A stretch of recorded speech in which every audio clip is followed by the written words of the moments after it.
Dragi obiskovalci in obiskovalke, dobrodošli v 10. deželi. Nekoč nekje za 9 gorami, za 9 vodami, saj veste, kako so se nekoč začenjale vse najboljše zgodbe. Vse odtlej pa se je svet že 9-krat obrnil na glavo. Zelo sem vesela, da se danes družimo ob knjigi, ki na nepričakovan in unikaten način stvari spet postavlja na pravo mesto. V naši družbi nocoj toplo pozdravljam avtorice knjige 10. dežela, gospo Sabino Koželj Horvat, literarno zgodovinarko in teoretičarko doktorico Urško Perenič ter domoznanca in knjižničarja iz Ivančne Gorice, gospoda Romana Rozino. Vsi skupaj dobrodošli pred portalom Krjavljeve koče. 10. dežela je literarni izraz za Jurčičevino v preteklosti in sedanjosti. Gospa Koželj Horvat, Josip Jurčič je bil nekoč, ko ste se izrazili v nekem pogovoru, le obraz na literarni mapi, vrstica na bralnem seznamu. Kako se je zgodilo, da je postal za vas tako močan vir navdiha? Ja, ko zdaj gledam nazaj in bolj ko gledam nazaj, se tudi sama sprašujem, kako pa se je to res zgodilo. Vem kdaj, ne vem pa, če v resnici vem kako. Ko sem se z Jurčičem srečevala v šoli, mi takrat še ni niti na misel prišlo, da bo enkrat pa le nastala ena takšna knjiga o njem. Tudi takrat še ne, ko smo doma brali njegove knjige, pa ko smo hodili gledat Muljavske igre v letno gledališče.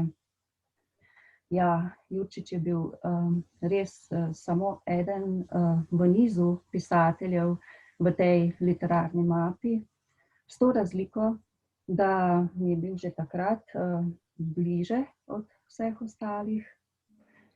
Tisti, ki vejo, kje je Zagradec ob reki Krki, vejo tudi, da je to samo nekaj kilometrov stran od Muljavske domačije. Se pravi, res dobesedno mi je bil bliže od ostalih, tistih, ki smo jih takrat imeli v literarni mapi. To, kar se je zgodilo kasneje, pa je bilo povsem nenapovedano, nenačrtovano. Namreč nekako se je zgodilo, da se je Josip Jurčič znašel v knjigi Stopinja v skali. Sploh ni bilo mišljeno, da bi v tej knjigi nastopil Josip Jurčič. Po prvotnem načrtu naj bi bila ta knjiga samo o Zagradcu, o njegovi krajevni zgodovini, o skali, v kateri je Marija pustila svoj odtis in tako ljudi obvarovala pred kugo. Mimogrede, ta skala v resnici obstaja in so jo iz Gabrovške hoste premestili v Zagaško cerkev. Tej legendi o skali sem dodala angelsko mitologijo, ki je trčila ob padle angele, ki razsajajo v Zagaški cerkvi. Pustolovščini se pridružijo povodni možje iz reke Krke in tudi sama Marija, pa nekaj izvirnih zagráških originalov je tudi notri. Moji trije najstniki, Simon, Veronika in Sebastian, pa morajo reševati stvari v realnem svetu in hkrati tudi v tej drugi nevidni dimenziji. Medtem, ko se dogajanje širi do Muljave in vse še naprej, do Ivančne Gorice in še naprej, se v zgodbo vplete Jurčič. In to je bilo povsem nenapovedano, nepričakovano, sama nisem pričakovala. Najprej sem ga odgnala, sem rekla, kako pa naj te spravim sem notri med vse te angele in povodne može, to bi morala biti zgodba, čista ena nova zgodba, ampak zamisel ni odnehala, navdih je vztrajal. Dobro sem rekla, ampak boš pa v družbi povodnih mož. Prav se je strinjal, pa bom. Na tem mestu omenjam to knjigo zato, ker brez nje 10. dežele verjetno sploh ne bi bilo. Zato rada rečem, da je prvi korak do 10. dežele bila stopinja v skali.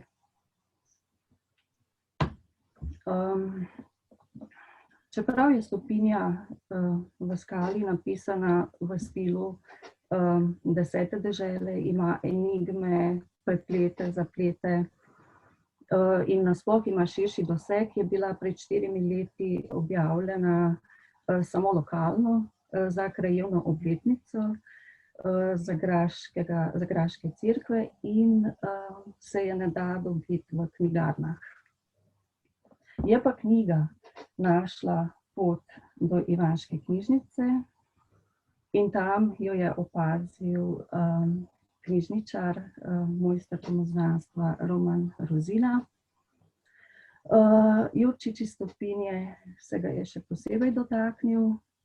V živo se s knjižničarjem še nisva srečala.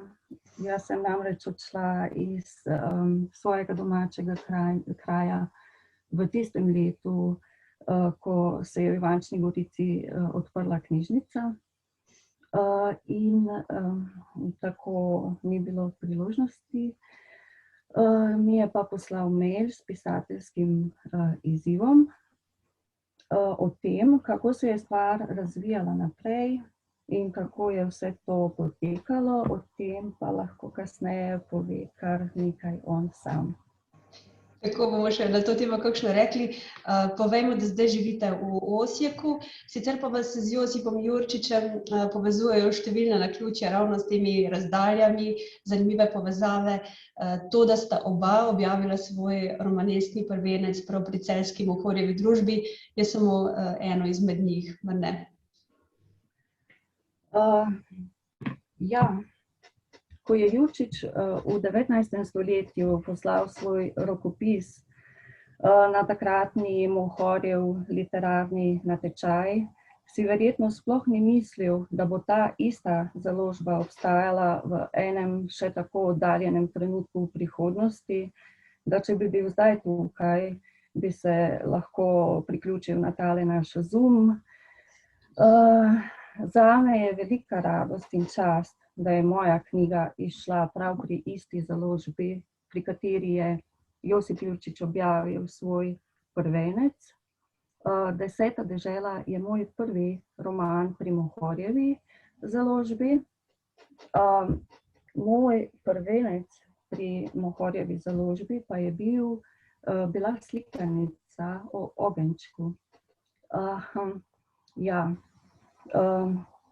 To je bilo 20 let nazaj, takrat je bil moj urednik Ivan Mohar. To, da sem tako kot nekoč Jurčič poslala rokopis na enega od literarnih natečajev Mohorjeve družbe, se mi še ne zdi, da bi lahko kje omenjala, ampak je to nekaj, kar ima pomen samo zame osebno.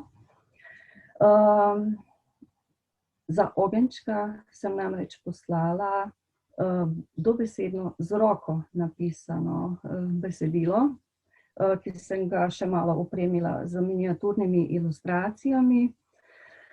Nikjer v razpisu ni pisalo, da bi besedilo moralo biti natipkano, pa sem takrat še brez vsakih pisateljskih izkušenj poslala tisto, kar mi je nastalo pod roko. Je pa moj dobesedni rokopis povzročil, da so potem v naslednjem razpisu napisali dodatno vrstico.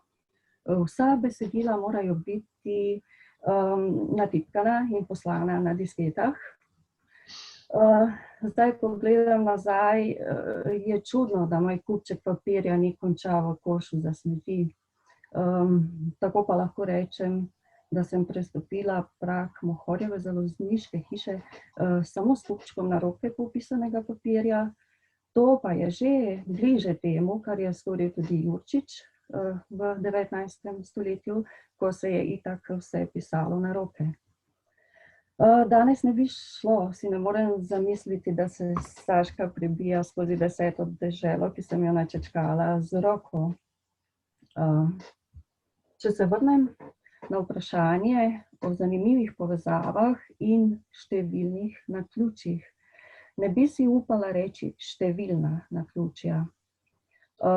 Že če je samo eno naključje, na tem področju za mene stvari postanejo čarobne.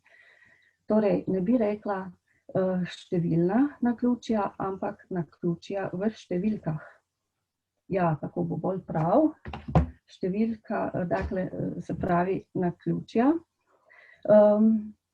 Znano je, da je Jurčič 10. brata pisal na Dunaju in ne doma na Muljavi. Kaj pa 10. dežela? Ta knjiga je nastajala tukaj v Osijeku. Vsakič, ko grem domov, vem, da moram narediti 400 kilometrov, da pridem do Slovenije. Osijek je oddaljen 400 kilometrov od mojega domačega kraja. Nekje vmes med pisanjem te knjige pa sem se vprašala, ja, koliko je pa Dunaj stran od Muljave? Pa se je izkazalo prav tako 400 kilometrov. Če obrnem drugače, v trenutku nastajanja sta bili obe knjigi, 10. brat in 10. dežela, enako oddaljeni od domačih krajev svojih avtorjev. 400 kilometrov, naključje v številkah. Pa še ena drugačna povezava. Josip je ohranjal in negoval slovenski jezik, slovensko besedo, pa so ga povabili na grad Kravjek, kjer je poskušal nemško govorečo Johano Ottovo naučiti, da bi spregovorila po slovensko. To je bila njena želja. Je bil eden od motivov tudi ta, da bi potem lahko hlapcem, grajskim hlapcem ukazovala po slovensko. Slovensko besedo pa ohranjamo tudi v Osijeku. Tako v Osijeku poteka dopolnilni pouk slovenskega jezika, ki ga organizira Slovensko ministrstvo za izobraževanje, znanost in šport. Se pravi, moje Johane Ottove so vsi tisti hrvaško govoreči posamezniki, ki si iz raznih razlogov želijo naučiti slovenskega jezika. Vsi učitelji, ki poučujejo v raznih državah sveta, se vsak dan srečujejo s svojimi Johanami in poučevanje nekoga, ki si iz lastnih vzgibov želi spoznati in ohranjati naš jezik. To je tisto skupno, kar imajo vsi učitelji in učiteljice, ki so poslani po svetu s to misijo. Se pravi, vsi, ki tako ali drugače poučujejo slovenski jezik in kulturo, in vsi, ki pišejo v domačem jeziku, imajo z Jurčičem to povezavo. In če smo še malo pri številkah, Josip je bil v Osijeku točno 100 let pred mojim rojstvom. Po virih je leta 1872 potoval v Beograd na svečanost polnoletnosti kneza Milana in takrat je kot prvi slovenski poslanec potoval v Osijeku. Veste, da imamo reko Dravo tudi, ne? In takrat se je v Osijeku vkrcal na ladjo. Te povezave so zanimive, številske in take. Tale zadnja ima tudi pomen samo zame osebno. Mislim pa, da če res hoče, lahko prav vsak najde kakšno povezavo z njim, tako v številkah, kot tudi drugače. Glede tega so najbolj srečni Muljavci, ki se lahko pohvalijo, da živijo kar v isti vasi, kjer je nekoč odraščal Josip Jurčič. Da ne rečem tisti, ki so z njim v kakšnem sorodu, pa nosijo njegov priimek. Prav vsi pa imamo najglobljo povezavo z njim, če imamo radi knjige. Pa ne samo njegove, ampak vse domače in slovenske in nasploh knjige. Doktorica Urška Perenič, kot beremo v uvodu vašega članka v zadnji reviji Zvon, je 1. junija leta 1881 ljubljanski Zvon, ki so ga izdajali Fran Levec, Janko Kersnik in Ivan Tavčar, naznanil, citiram, prežalostno vest, da je pisatelj, glavni urednik Slovenskega naroda Josip Jurčič 3. maja, 8:45 zvečer, mirno v Gospodu zaspal. Danes od tega mineva 140 let. V uvodu sem omenila literarno mapo, ki se je morda naši gledalci še spominjajo iz osnovnih in srednjih šol, ampak Josip Jurčič vseeno ne more biti le eden od obrazov v njej. Zakaj je njegovo delo tako posebno in za slovensko literaturo tako pomembno? Ja, še pred ljubljanskim Zvonom je to žalostno vest naznanil slovenski narod, ki je v bistvu najbolj natančno spremljal tudi vse, kar se je dogajalo po Jurčičevi smrti. Pravzaprav se je z Jurčičevo smrtjo zgodila prva takšna narodna manifestacija in tedaj so narodnjaki, tako rekoč po vseh slovenskih deželah, tudi začeli častiti Jurčiča in ga povzdignili, kot piše slovenski narod, do nekakšnega narodnega apostola, takoj za Prešernom. Preden grem k odgovoru na vprašanje, bi mogoče samo pokomentirala to, kar je povedala pisateljica. Namreč opažala sem, kako zelo je bil poudarjen prav ta prostorski vidik, ta prostorska povezanost z Jurčičem. Večkrat je bil uporabljen izraz muljavec, omenjeni so bili kraji, iz katerih prihajate, in tudi gospod Rozina je iz knjižnice v Ivančni Gorici. Sama nisem povezana z Dolenjsko, pač pa se mi je svet vanjo odprl tudi skozi Jurčičevo literaturo. Pa ni Jurčič edini tak primer, podobno izkušnjo imam recimo tudi s Prežikom, ker sem sicer po rodu Primorka. Ampak to se mi zdi zelo zanimivo, kako se prek prostora v bistvu rišejo povezave in vzpostavljajo vezi s pisatelji, kar pomeni, da je to na nek način pomembno. Zdaj pri Jurčiču je seveda zelo jasno, da on umešča večino svojih del v dolenjski prostor, Dolenjo-Kranjsko, kot piše tudi sam. Ni pa Jurčič, to si upam trditi, kak pisatelj, ki bi pisal idilično o svojih krajih, ki bi popisoval lepote narave recimo. Pri njem gre res za to stvarno, konkretno umeščanje v prostor Dolenjske. Ti kraji so večinoma omenjeni, omenjena je Muljava, omenjena je Krka, potem recimo gradovi oziroma graščine. In se mi zdi zanimivo tisto, kar je dejal o Jurčiču njegov sodobnik in prijatelj Josip Vošnjak, ko sta se vračala iz Maribora v Ljubljano, kamor so preselili uredništvo Slovenskega naroda, da Jurčič ni bil kak idilični občudovalec narave. Ko ga je povabil k sebi domov na Visole, je rekel, da se ga ni to nič kaj preveč dotaknilo, čeprav je takrat nekako že umestil svoj zgodovinski roman Ivan Erazem Tatenbach prav v štajerski prostor. To mogoče kot komentar. Zdaj vaše vprašanje pa je bilo, oziroma zakaj Jurčič ni samo obraz literarni mapi. Tudi jaz se spominjam te mape, mislim, da vsi mislimo na isto mapo. Ja, to vprašanje bi zahtevalo širšo diskusijo, ampak če poskusim strniti, zato ker slovenska književnost po njem ni bila več enaka. Zdaj, verjetno bi morala tu še ožje opredeliti slovensko pripovedništvo, kajti Jurčič je v prvi vrsti pripovednik, čeprav vemo, da se je preizkušal tudi v pesništvu, tudi zbiral je narodne pesmi, skupaj s Stritarjem sta načrtovala izdati zbirko. In seveda vemo, da je napisal tudi 2 oziroma 3 drame. Zdaj mislim predvsem na Tugomirja in Veroniko Deseniško, ampak gre tudi za nekaj stvaritev za čitalnico oziroma načrtov. Pred njim je obstajalo v bistvu samo neko pripovedništvo poučno-vzgojnega tipa, tega ne uporabljam v kakem pejorativnem, slabšalnem pomenu, ampak zagotovo je znamka za to Janez Cigler, svojo srečo v nesreči, to omenja tudi Levstik.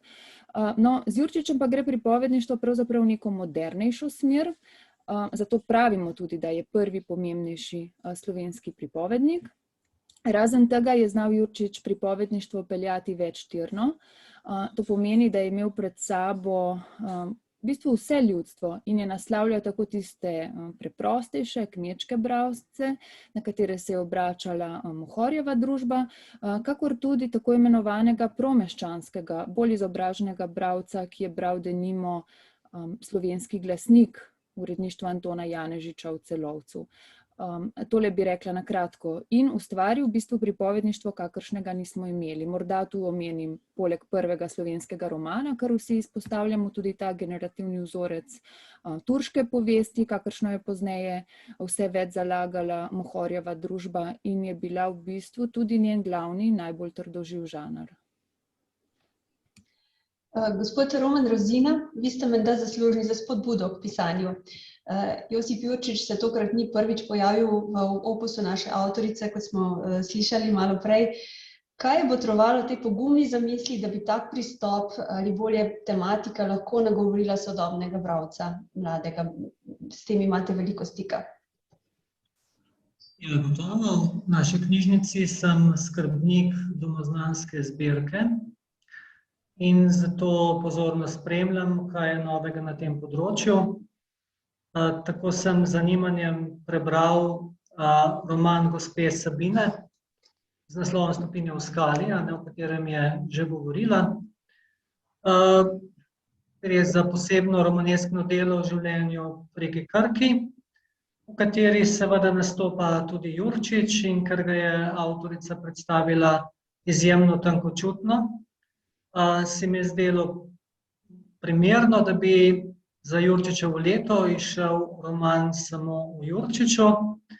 Takrat z gospo Sabino seveda še nisva vedela, da bo nastal tako velikopotezen mladinski roman, ki nagovarja tako mlade kot manj mlade bralce. Lahko izpostavite tiste vzporednice, parkrat smo slišali simpatično primerjavo, da vas spominjajo na Gospodarja prstanov v Jurčičevski preobleki, pa verjetno takrat niti niste vedeli, da boste eden izmed pomembnih likov v tem romanu, ne? Ja, to je bilo zame presenečenje, da je gospa Sabina vključila v roman lik knjižničarja na tak način.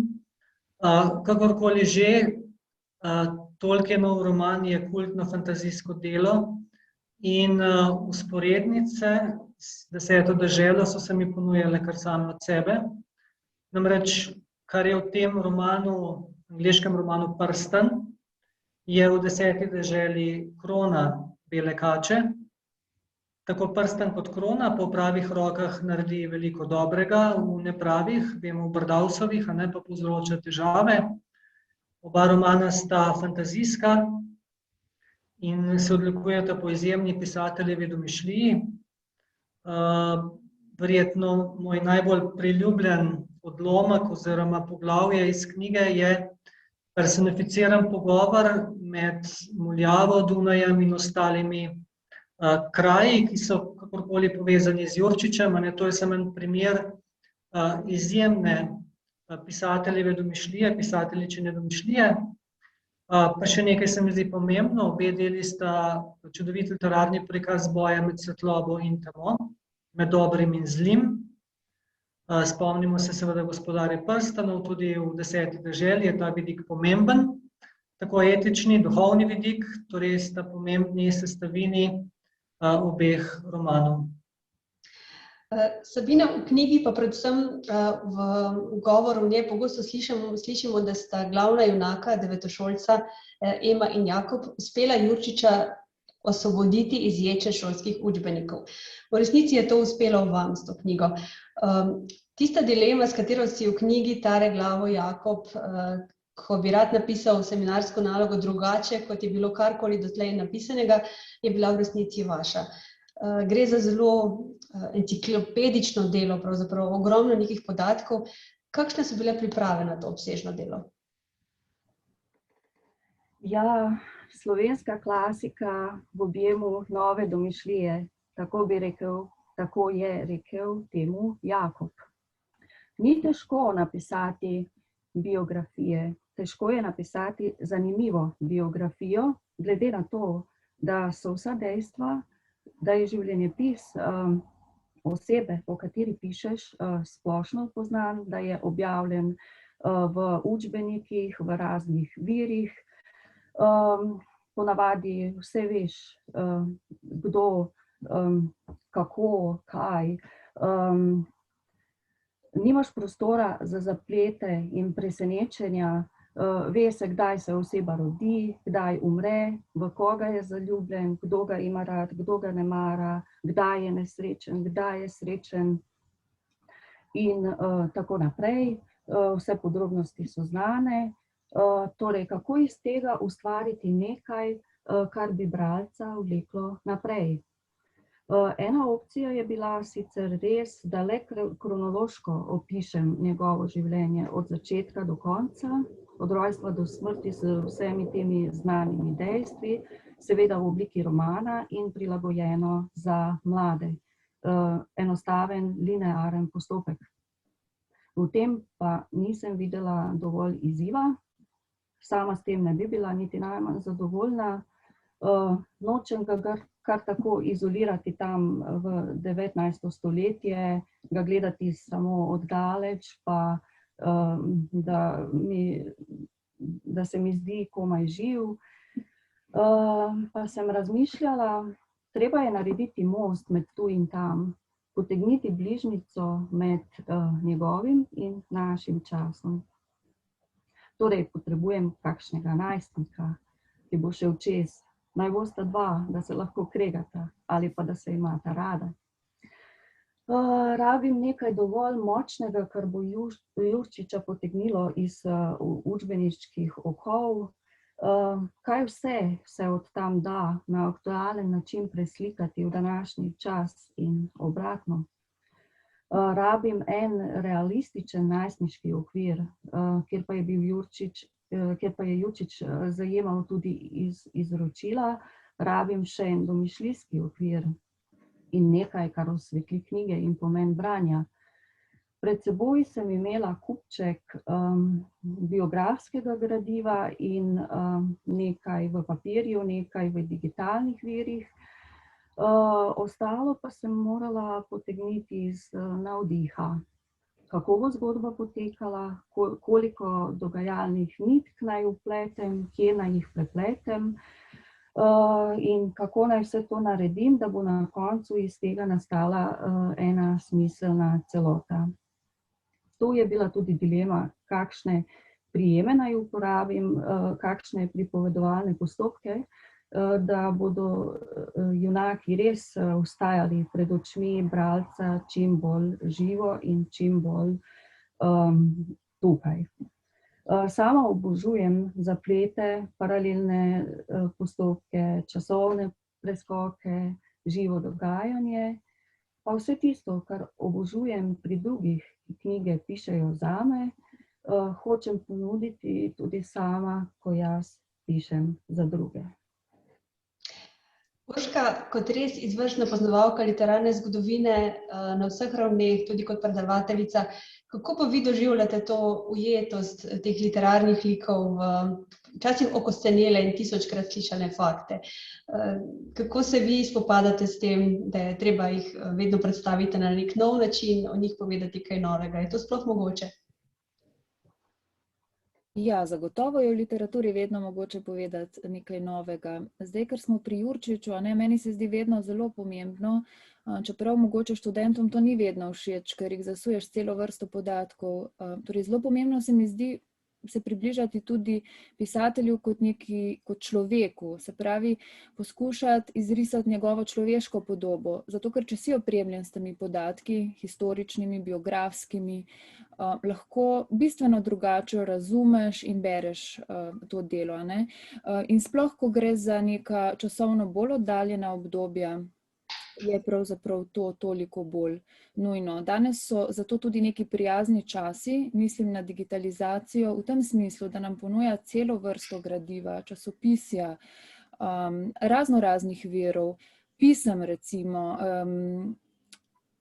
ki nam omogočajo, da se prebijemo do podatkov, do katerih prej nismo mogli, nismo niti vedeli, kje bi jih iskali. In tako se da tudi pri Jurčiču priti do cele vrste podatkov. Sicer pa se mi vedno bolj zdi, da ti časi, ki jim pravimo oddaljeni, to je 19. stoletje, niti niso tako zelo oddaljeni. Nedavno sem dejala 140 let, kaj pa je to, ne? Glede na to, kako dolgo časa živimo in če vzamemo še eno Jurčičevo življenje, potem to sploh ni veliko. Zdaj, kar se tiče te literature 19. stoletja širše, lahko ta dela v bistvu beremo na dva načina, vsaj sama to tako vidim, ne? Se pravi, po eni strani, da skušamo vzpostaviti torej dialog z nekim oddaljenim časom, pri čemer se moramo opremiti z nekimi zgodovinskimi podatki, po drugi strani pa lahko ta dela vedno znova tudi aktualiziramo. Vzemimo samo 10. brata, ki je bil prej omenjena, ne? To delo lahko beremo tako, da v Manici seveda prepoznamo tudi prej omenjeno Johano Otovo in da na nek način prek tega dela vstopamo tudi v Jurčičevo biografijo. Po drugi strani pa Jurčič v tem romanu naslavlja vprašanja, ki so vedno aktualna. Torej vprašanje medčloveških odnosov, ljubezni, to je pač univerzalno vprašanje, ki ga lahko aktualiziramo tukaj in zdaj. In tako ni težav niti pri drugih Jurčičevih delih.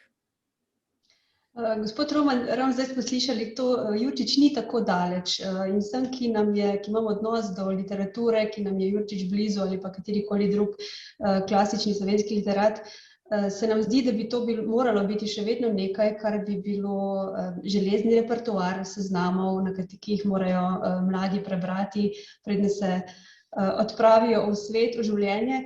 Ampak čeprav so nekatere zgodbe večne, pa se je jezik v tem času spremenil, tudi način pisanja in tako naprej. Kakšne so vaše izkušnje? Kako se mladi bralci danes spopadajo z Jurčičevim jezikom? Ker vemo, da najbolj priljubljena mladinska literatura danes prav dolgih in zapletenih stavkov nima.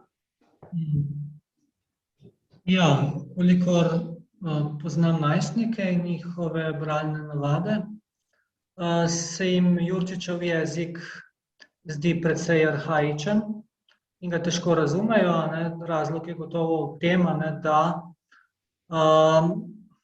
so verjetno precej pred ekrani, da dejansko je jezik sodobnih družabnih omrežij kratek in tudi besedni zaklet je iz tega lahko problem. Čeprav mislim, da kljub temu Jurčičev jezik ni daleč od sodobne slovenščine, kar pa seveda ne bo razlog, da se Jurčičev umika iz šolskih programov. Mislim, da je kvečjemu izziv, kako tega velikega muljavca še bolj približati mladim, kar pa seveda pomeni predvsem približati njegov jezik. Pri tem lahko po eni strani pomagajo že starši v procesu branja, zato ker starejši lažje razumejo Jurčičev jezik kot mlajši, prav gotovo, potem tudi seveda učitelji v šolah, da razložijo besede, ki niso razumljive. Seveda bi lahko, oziroma k večji razumljivosti Jurčiča prispevajo izdaje v sodobni slovenščini, vendar menim, da je tukaj potreben pravšnji uredniški občutek, da se vendarle ohrani taka posebna atmosfera Jurčičeve literarne pokrajine, katera ključna sestavina je seveda prav jezik. Menim, da je prav, da se v narodovem spominu ohranijo stare, lahko jim rečemo blagozveneče slovenske besede, saj so poseben okras slovenskega jezika in seveda tudi naroda. Gospa Sabina, prav to je bila ena izmed stvari, ki me je pri vašem romanu posebej navdušila, ker je ta jezik živ in večplasten. Izvrstno lovite ravnotežje med različnimi nivoji zgodbe in krmarite med tem najstniškim slengom, ki ne deluje prisiljeno in verjetno bo mladim bralcem zelo blizu. hkrati pa ste zvesti Jurčičevim junakom oziroma njihovemu svetu. To je v bistvu kar nevarno početje bilo in bi lahko nekaj, kar lahko hitro izpljune bralca na suho. Vas je bilo strah, ko ste se lotevali tega pisanja, ker ni tako enostavno ujeti ta duh enega in drugega? Ja, moram priznati, da sem bila na začetku v skušnjavi, da bi Josip ves čas govoril v svoji starinski, arhaični slovenščini, vendar se mi je hkrati zdelo, da bi bil to pa le prevelik zalogaj za mlade, kjer malo poznam tudi to generacijo. Se pravi, ta nova generacija govori že drugače, kot smo mi govorili. Veliko je novih besed in sprememb in ne morem si misliti, kaj šele bo v prihodnosti in ko bo zastarelo tole, kar zdaj mi govorimo. Na več mestih sem na spletu tudi naletela na ta jamranja, kako je to starinsko, kako je to arhaično, zakaj moramo to brati, kot je rekel Roman že. In čeprav je meni osebno zelo simpatično ta jezik iz 19. stoletja, že ta malo drugače obrnjen vrstni red, 10. brat v tej starinski slovenščini je bil zame prava poslastica. No ja, na koncu sem se odločila, da Josipu v njegovi govorici pustim le nekaj teh originalnih stavkov, ki jih je res izrekel v svojem času in tako, da bo za začimbo, za okus prejšnjega stoletja. Sicer pa se je za blagor novega naraščaja tudi on moral v romanu prilagoditi našemu času.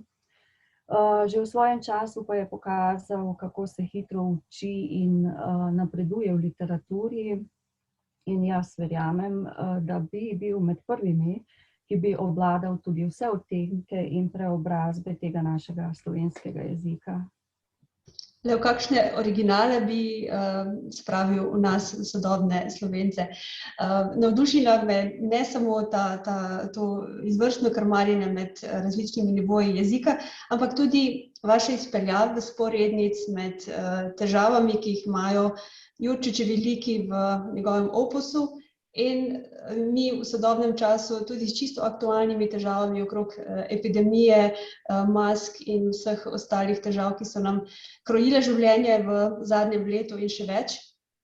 Že prej ste omenili, kako radi imate naključje v številkah oziroma ste pozorni nanje. In nekaj takih, recimo tista o 4. marcu, pa pustimo bralcem, da sami ugotovijo, kaj imata s tem datumom slovenska epidemija in Josip Jurčič. Kako ste našli te povezave? To je bilo srečno naključje ali kaj drugega? Ja, povezave so našle mene. Ne vem, če po naključju ali nalašč, kar prikazale so se. Imaš dve informaciji, eno na enem mestu, drugo na drugem in nek notranji vzgib, ki ti pravi, poveži te informacije med seboj. Poglej, če se kaj skriva v globljih slojih te informacije. Omenjena informacija, ki je povezana z epidemijo, se je večkrat pojavila v medijih in verjamem, da jo je opazil še kdo med tem časom. Ta notranji vzgib pa mi je rekel, daj temu smisel. Vsak nekemu pojavu pripiše svoj smisel. Naprimer, dve osebi boste videli, kako leti peresce. Ena oseba bo rekla, aha, to je priletelo tam od nekega ptiča, druga pa bo tem videla sporočilo angela. Kaj lahko naredim z informacijo?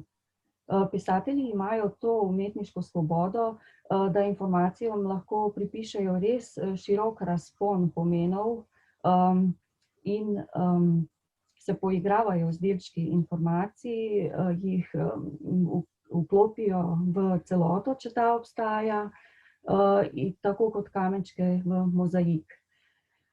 Včasih se kakšna informacija najde čisto na robu.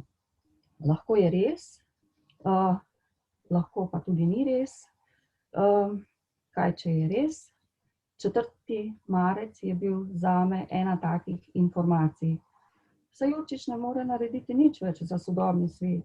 Ja, kaj pa, če lahko? Kaj, če lahko poseže od nekod tam iz nevidnega sveta? Kaj, če ima sporočilo za prav to aktualno situacijo, ki se dogaja okrog nas?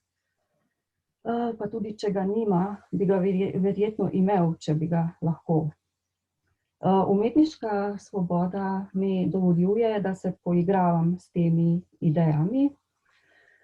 Takoj sem videla povezavo v pripovedki o beli kači, v jami, po kateri se pride na drugi svet, in seveda v spominih na deda. V njegovi težnji po povezovanju z izročilom, s koreninami. Še kako je to aktualno v današnjem času, ko se nam zdi, da nekaj tako želi ločiti vnuke od dedkov in babic, ki pripovedujejo, ko se zdi, da izgubljamo te korenine in nas vsi ti valovi grozijo, da nas odplavijo. Razen tega je bil tudi sam Jurčič zelo povezovalen, še geslo pravi: Jurčič povezuje. Mislim, da vsa Slovenija v tem času potrebuje ravno to, da se povežemo, ne razcepimo. Skrivnost 4. marca pa, če ste radovedni, najdete med platnicami 10. dežele. Gospa Urška, v knjigi spoznamo Jurčiča kot neotrudnega zbiralca ljudskega blaga, nekaj ste o tem že povedali. Sodobna literatura včasih se zdi, da želi oziroma poskuša vse izumiti na novo, da navezava na tradicijo ni zelo moderna v sodobnem času, ne samo v literaturi, ampak tudi na splošno. Kako vi gledate na to, da stojimo vedno na ramenih naših predhodnikov? Mogoče preden na to odgovorim, če lahko samo na kratko pokomentiram to, kar sta dejala sogovornika. Avtorica je odprla eno zanimivo vprašanje pripovedovanja, ki je pravzaprav osmišljanje. Ljudje smo nagnjeni k osmišljanju, ne?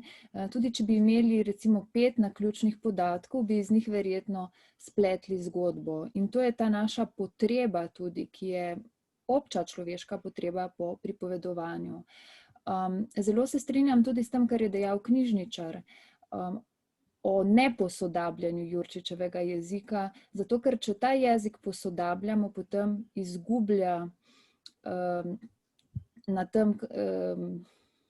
to historično vrednost. In mislim, da imamo dovolj elegantne rešitve, kako rešimo te zagate. Naprimer, slovarček izrazov. Seveda pa so to tudi tisti, ki nam pomagajo, zlasti mladostnikom, otrokom v procesu branja, torej z razlago besed. Tu je pomembna zlasti, po mojem, vloga staršev pri tej zgodnji literarni socializaciji. Kar pa se tiče tradicije, no, se Jurčič ni edini v 19. stoletju, pomislimo recimo vsaj na Trdino, pa še marsikoga seveda. Ampak kar je pri Jurčiču pomembno je, da je on na tej tradiciji zgradil in si ustvaril neke temelje, podstat, s katere je delal in pisal tudi v bodoče. Jaz celo mislim oziroma verjamem, da če ne bi bilo spominov na deda, ki so bili prej omenjeni, ne bi bilo še marsikaterega drugega dela. Recimo Kozlovske sodbe v Višnji gori. Jaz si je sploh ne predstavljam, če ne bi Jurčič prej poznal teh zgodb, ki mu jih je posredoval zlasti njegov ded, ki je bil velik pripovedovalec, pa ni bil ded edini, tu so še drugi brihtneži, zmuljave z bližnje in širše okolice. Poznano je, da si je Jurčič to beležil v svoje dnevnike oziroma zabeležke, da je delal prave študije kmečkih značajev in da je v nekem dnevniku, ko je bil poleti na počitnicah na Muljavi, celo zapisal, da mu bo to pozneje prišlo prav pri pisanju. Tako da tradicija se mi zdi pomembna v tem smislu, kot se je zdela Jurčiču, da si stvari ne izmišljamo, da jih ne iztikamo po glavi, kot je dejal tudi veliki retijski gospod Fran Levstik, pač pa da jih vzamemo iz naroda, da literatura temelji na tem narodskem, torej na kamnu narodskega života in da okrog njih opletamo domišljijo. Tudi Jurčič je v nekem svojem spisu kjer je pojasnjeval, zakaj so narodne pravljice in posebej pripovedke, ki imajo stvarno osnovo, zanj tako pomembne, zato ker je v njih vedno neko zrno zgodovinske resnice, potem pa je tu seveda še ta ustvarjalna, pisateljska, avtorska fantazija. In Jurčič je vedno ostajal povezan s to tradicijo, lahko bi temu rekli tudi kulturni skupnostni spomin. Gospod Roman, vi imate občutek oziroma veliko stika z res mladimi bralci. Pogosto je videti, mislim, pri njih se ponavadi potem izraža to, kar odrasli delamo, potem mladina govori, recimo, če se tako izrazim.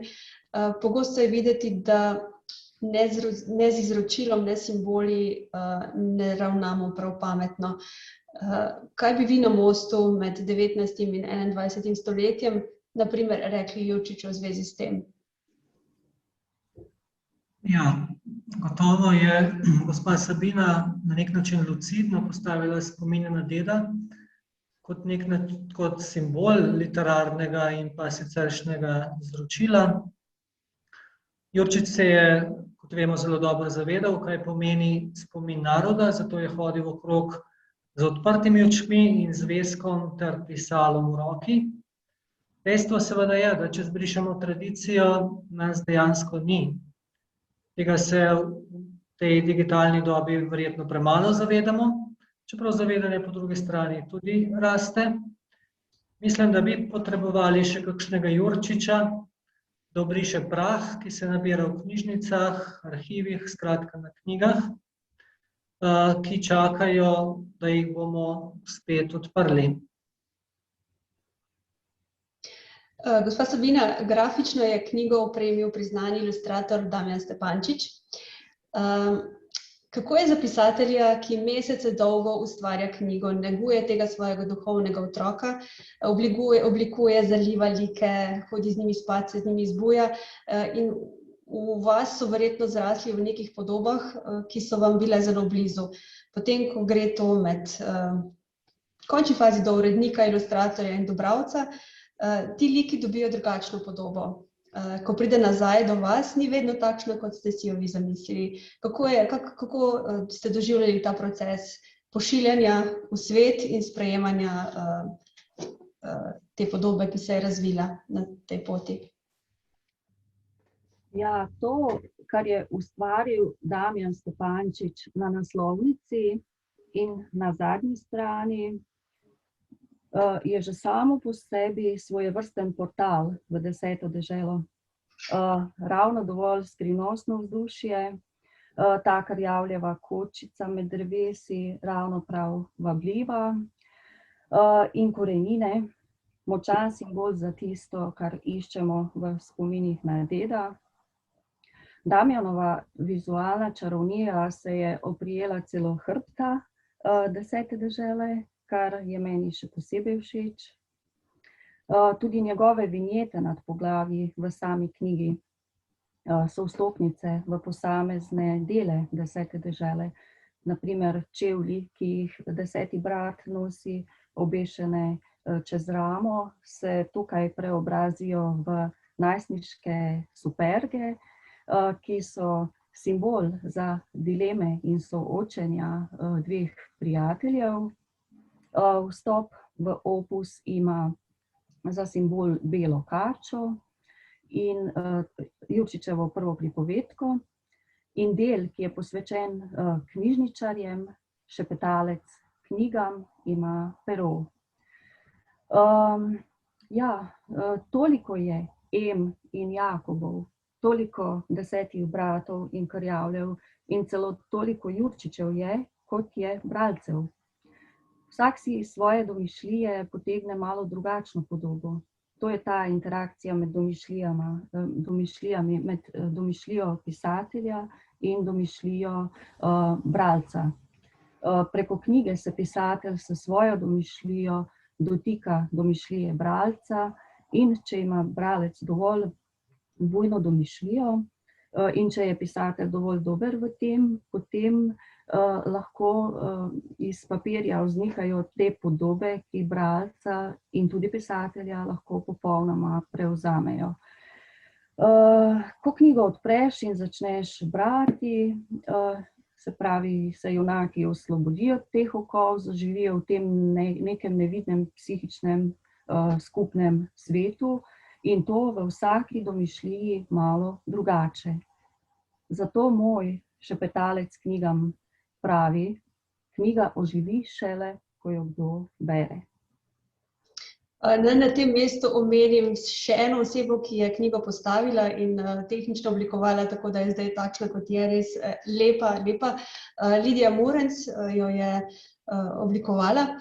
Sicer pa, gospa Urška, veliko je razlogov, veliko smo že povedali o tem, da je razlogov, da je Josip Jurčič pristal med slovenskimi klasiki.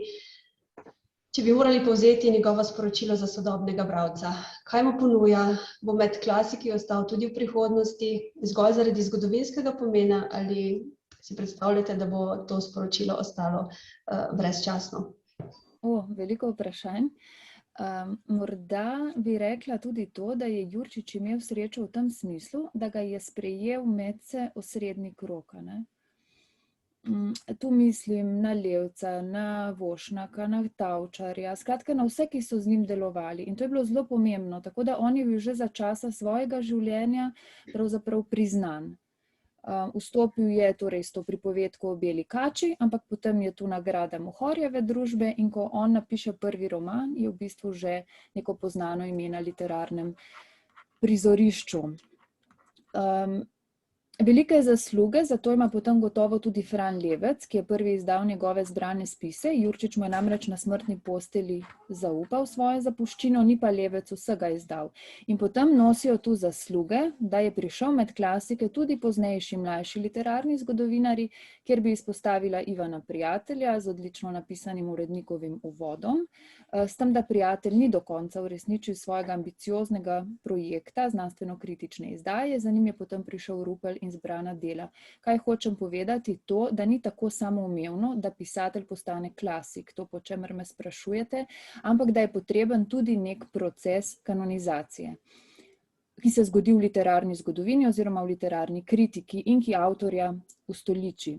Jurčič je imel seveda oboje, kot sem rekla. Torej, bil je priznan avtor v svojem času, posebej so ga začeli častiti po smrti in potem se je zgodilo še to v literarni zgodovini, ki ga je priznala in dokončno ustoličila. Tako da se z tega stališča ni bati, da bi izginil iz čitank.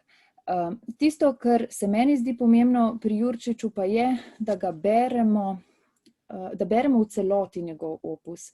Ker če beremo samo posamezna dela, se mi zdi, da smo tako zelo oropani tega širšega vpogleda in da sploh ne zmoremo spremljati te njegove geneze kot pisatelja. In kar bi sama korigirala je, da ne bi dajala učencem, dijakom branje samo 10. brata ali pa samo Jurija Kozjaka, ampak bi jih navdušila tudi še za kaj drugega, kar je Jurčič napisal. In tu se mi zdijo res zelo vredni. Pravzaprav to tudi sama zdaj berem zelo drugače, njegovi začetni, ne pa nujno tudi začetniški spisi. Poleg spominov na deda so mene nazadnje zelo zabavali in navduševali tudi njegovi spomini o polšjem lovu. Mislim na jesensko noč med slovenskimi polharji. Pa ravno tako se mi zdijo pomembne tudi druge večerniške povesti, če smem izpostaviti eno, Grad Roinje. To se mi zdi ta krasen primer oziroma ženska različica Jurija Kozjaka. In sem se prav spraševala, zakaj ni Jurčič naslov postavil ženska, ne? Recimo v Juriju Kozjaku imamo ta motiv ne samo sovraštva med bratoma, ampak tudi ugrabljenega otroka, ki je sicer neka bolj pasivna osebnost in je v naslovu. Pri Gradu Roinje pa imamo v središču ta motiv ljubezni med očetom in hčerko, Anico Roinsko, in se zdi tak res krasen primer ženske različice turške povesti. Potem je tu Sosedov sin, ki je zame eno njegovih najodličnejših del, čeprav se nekateri literarni zgodovinarji ne strinjajo, češ da je preveč alegorizirano, ampak jaz pa mislim, da je to ena res krasna, enovita kmečka povest, ena redkih srečnim koncem v slovenski književnosti. Izpostavila bi mogoče še Kloštrskega žolnirja, pa Jurija Kobilo s figuro luteranskega predikanta. Kaj pa je sporočilo? Ne znam ga povzeti v enem stavku. Morda tisto, kar smo danes že večkrat rekli, da si pravzaprav ničesar ni treba izmišljati, ker je vse že tu. Sporočilo je zagotovo spoštovanje do tradicije in njeno vedno vnovično osmišljanje. In morda je ravno to recept, kako Jurčiča ohraniti pri življenju. Da poskušamo njegovo sporočilo, ki je seveda ujeto v nek čas, aktualizirati v nekih novih razmerah. In morda še nekaj, pa je bilo danes tudi že omenjeno, Jurčičeva povezovalnost. Mi razmišljamo mnogokrat preveč črno-belo, reči radi preveč schematiziramo na to ali ono stran. Jurčič je pa zame krasen zgled za to, kako je mogoče sodelovati, pa ne samo to, pač pa tudi kako je življenje veliko bolj pestro in kompleksno, kot ga mi kdaj prikazujemo. In to Jurčič dokazuje tako na ravni svoje ustvarjalnosti, ko ustvarja v bistvu za vse občinstvo, ko ne želi nikogar zanemariti s svojo ustvarjalnostjo, ko naslavlja tako torej preprostega kot bolj zahtevnega bralca. Po drugi strani pa dokazuje to tudi s svojim človeškim delovanjem. Jurčič je namreč sodeloval z vsemi. Ta čas njegovega življenja je zame zanimiv tudi zato, ker so v bistvu vsi, ki so bili narodno zainteresirani, ki jim je šlo za narodno reč, sodelovali. Jurčiča seveda umeščamo med tako imenovane mladoslovence, ki jim radi nasproti postavljamo staroslovence, ampak v bistvu so v Jurčičevem času sodelovali. Pomislimo samo na narodne čitalnice. Tam je bil Jurčič tudi član, čeprav imamo narodne čitalnice prvenstveno za ustanove staroslovenskega kroga. Pomislimo na društvo Sokol. Pomislimo na Slovensko matico, ki je v bistvu vse povezala. Pa Mohorjevo družbo, kjer so objavljali najrazličnejši avtori, ki so imeli tudi različne nazorske usmeritve. In tudi Jurčičev pogreb, če s tem zaključim, je dokaz te sodelovalnosti. Na Jurčičev pogreb so prišli vsi so mu poslali vence, torej tako rekoč z vseh vetrov, z vseh slovenskih dežel, z vseh možnih krogov, od gimnazijcev prek društvenikov do pomembnejših tudi političnih osebnosti. Tistega leta je umrl tudi Janez Blajvajs, tudi on je počastil Jurčiča. In zdi se mi, da je to tako lepo sporočilo te sodelovalnosti, povezovanja tudi za naprej. Se pravi, na ravni same ustvarjalnosti, kot tudi v čisto človeškem vsakdanjem življenju. Hvala lepa za tole. V bistvu res Jurčič ponuja možnosti za raziskovanje za nas in še za prihodnje generacije v neomejenih okvirih. Gospod Rozina, za konec, Jurčičevo leto ima še kar nekaj pred seboj. Kaj vsega bo vsebinsko še napolnjevalo? Jurčičevo leto je res sprožilo številne projekte, tako na nacionalni kot tudi na občinskih ravneh. Pomislim predvsem na našo občino Ivančna Gorica, odkudar pač Jurčič izhaja. Knjižnica Ivančna Gorica je tudi pobudnica za nastanek Jurčičevega leta, medtem ko je občina Ivančna Gorica speljala oziroma realizirala ta projekt. Roman Deseta dežela je gotovo pomemben prispevek k temu jubileju in to v vseslovenskem smislu oziroma prostoru. Na temo Desete dežele poteka likovni natečaj za mlade do 17. leta. Upajmo tudi, da se bo na podlagi tega romana odvijal mladinski knjižni kviz. Tu imam v mislih predvsem srednje šole, se je knjiga, kot je bilo že omenjeno, svojo enciklopedičnostjo, pa tudi izjemnim prerezom Jurčičevega življenja in dela, lahko odlično izhodišče za takšen kviz in za poglobitev Jurčiča med mladimi.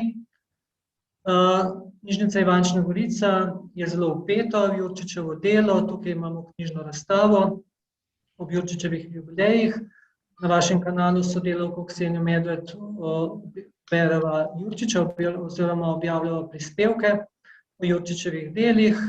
Moja sodelavka Maruša Pušnik je ustvarila tudi nekaj kamišibajev na temo Jurčičevih del. Veliko se dogaja tudi na Jurčičevi domačiji. Marsikaj od navedenega lahko najdete na spletni strani Mestne knjižnice Grosuplje, kjer objavljamo vse te prispevke. Močno upam pa, da bo išla še kakšna knjiga o Jurčiču. Kolikor mi je znano, bo Filozofska fakulteta v Ljubljani organizirala simpozij o Jurčiču, ampak več o tem bo gotovo vedela dr. Pereničeva, kaj se kaj dogaja na tem področju. Torej, oddelek za slovenistiko, s katerega prihajam tudi sama, v sodelovanju s Cankarjevim domom organizira simpozij. Prav tako pa bi rada omenila simpozij, ki ga organizirava s kolegico Nežo Zajc, Kulturno-zgodovinskega inštituta, in bo novembra prav tam, na ZRC. Bi pa goste zaenkrat še zamolčala. Lahko povem, da bodo zanimivi prispevki, ki bodo skušali prikazati Jurčiča kot pisatelja in pa kot časnikarja. Morda smo o tem danes premalo povedali. Se je Jurčič precej dolgo služil to časnikarsko tlako pri slovenskem narodu. Tako o časnikarski vlogi, v njegovi vlogi v teh okvirih ga prav dobro spoznamo tudi v 10. deželi, tako da en izziv za bralce. Za konec morda, gospa Sabina, vaša beseda. Knjiga se ne izogne niti družbeno-politične realnosti. Konec koncev letos ne obeležujemo le 140-letnice smrti Josipa Jurčiča, ampak tudi 30-letja naše države. Kaj je tisto, kar bi vi kot avtorica želeli, da bralcu ostane, ko obrne zadnjo stran 10. dežele? Ja, glede družbeno-politične realnosti, kot sta rekla že Roman in Urška, morda spoznanje zajeto v en sam stavek. Jurčič povezuje. Glede literature prav tako Jurčič navdihuje. Kaj bi si želela, kaj bralcem ostaja? Ja, v eni od prvih reakcij, ki sem jih dobila od bralcev, se je ena od bralk izrazila takole. Pravkar sem prebrala 10. deželo do konca in sem se v Jurčiča zaljubila. Huda stvar. Kaj bi si kot pisateljica sploh lahko še več zaželela? To je bila moja želja že od Stopinje v skali, da Jurčiča predstavim, da njegov lik izrišem na straneh knjige tako močno, tako jasno, da se lahko zgodi tudi kakšna takšna stvar. To sem sicer pomislila malo za šalo, malo za res. Nisem verjela, da bi mi to res lahko uspelo. No, nazadnje pa je priletel prav en takšen odziv. Kaj naj bi bralcem ostalo? Prav to, da se Jurčič izvije iz ustaljenih okov, da njegovo sporočilo oživi za vsakega bralca posebej in da se vsakega dotakne na svoj način. Da ne bo več samo Jurčič tam nekje oddaljena ikona, da bo Josip, Jože, prijatelj, ki te čaka med platnicami. Hvala lepa. Dragi gostje, Sabina Koželj Horvat, doktorica Urška Perenič in Roman Rozina, hvala vam za tole druženje na pragu 10. dežele. Vam, dragi gledalci in gledalke, pa hvala za pozornost. Upam, da smo vas navdušili in spodbudili k temu, da boste v Jurčičevem letu poleg kakšne njegove izvirne zgodbe vzeli v roke tudi 10. deželo. Poiščite jo na policah naših knjigarn, v Ljubljani na Nazorjevi 1, v Celju na Prešernovi 23 in seveda v spletni knjigarni na www.mohorjeva.org. Srečno pot, torej na potovanju skozi 10. deželo. Z njenih gričev so najlepši razgledi na to, kje smo, kam gremo in na čem stojimo. In da bi se čim več bralcev zaljubilo v Jurčiča. Vse dobro in lep večer še naprej.